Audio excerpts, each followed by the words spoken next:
Bonsoir à tous, bienvenue à ce flash d'information. Les musulmans en Côte d'Ivoire ont entamé le Ramadan, mois de jeûne et de prière, le 27 mai dernier.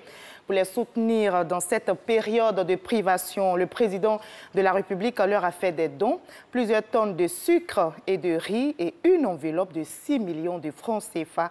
Ces dons ont été réceptionnés par le Conseil supérieur des imams de Côte d'Ivoire dans la commune de Treichville. Et c'est reparti pour le marché panafricain de la création, de la production de contenu audiovisuel. Discop 2017 a ouvert ses portes aujourd'hui à Abidjan. Le ministre ivoirien de la Communication est présent à ce marché ainsi que plusieurs autorités.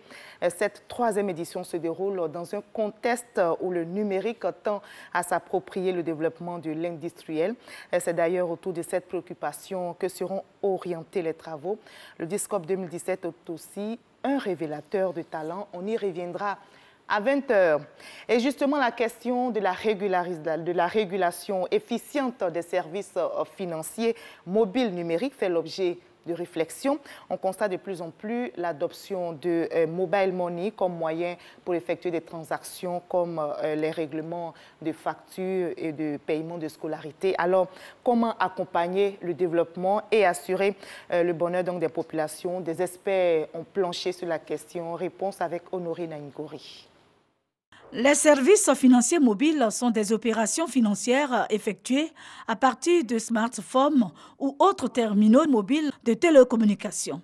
Ces services sont de plus en plus utilisés sur le marché des transactions. J'ai un compte dans une téléphonie mobile. C'est plus sécurisant pour pouvoir faire mes transactions là-dessus. Mieux vaut avoir un compte sur son téléphone au moins là pour pouvoir garder l'argent là-dessus. C'est pas trop risqué. Selon les statistiques de l'Autorité de régulation des télécommunications de Côte d'Ivoire, ARTCI, pour l'année 2015, le nombre des comptes mobiles monnaie actifs est d'environ 8 500 000 répartis entre 300 opérateurs de réseaux mobiles et la valeur globale des transactions mobiles est d'environ 4 000 milliards, soit une valeur journalière de 11 milliards de francs CFA. Le taux de couverture de la population en réseau mobile est proche de 98%. Le taux de couverture du territoire en réseau mobile, il est d'environ 83%. Quant au taux de bancarisation auprès des établissements traditionnels, il est d'environ 15%. Un taux relativement bas, selon les experts. Il faut le relever. C'est un écosystème nouveau qui s'agrandit.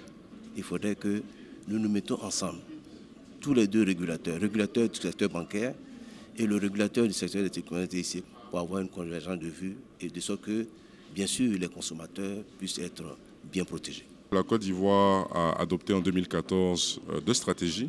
Une stratégie qui est la stratégie nationale d'inclusion financière et une stratégie qui est la stratégie nationale de développement du secteur financier.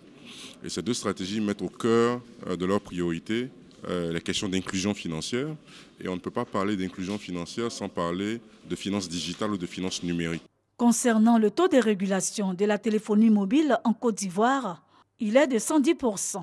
Au dire du représentant du ministre Bruno Lamadié-Koné, les résultats de ce séminaire constitueront un cadre d'orientation pour la réglementation nationale des services financiers mobiles et numériques.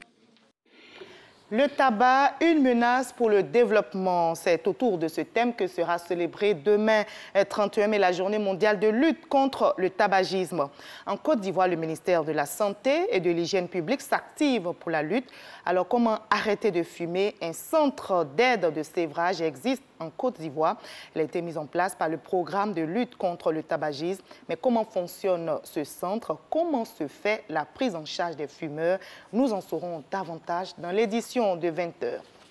Les enseignants du nord du Mali ont décidé de lever le mouvement de grève pour donner une chance aux discussions. Ils avaient lancé une grève illimitée le 14 février dernier et comme revendication, ils demandent à Bamako de reconnaître leurs difficultés d'enseigner dans les régions du nord du pays traversées par la violence. Ils réclament également une indemnisation des victimes de 2012. Ce collectif propose aujourd'hui une trêve après la rencontre avec le ministre malien de l'enseignement. En RD Congo, le gouvernement autorise des tests de vaccination contre le virus d'Ebola qui sévit. Une épidémie s'est récemment déclarée dans le pays. C'est la 8e depuis la découverte de ce virus sur son sol en 1900.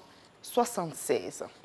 Au Panama, l'ex-commandant en chef Manuel Antonio est mort à l'âge de 83 ans. L'un des derniers hommes forts de l'Amérique latine renversé par les États-Unis est décédé à la suite d'une tumeur cérébrale.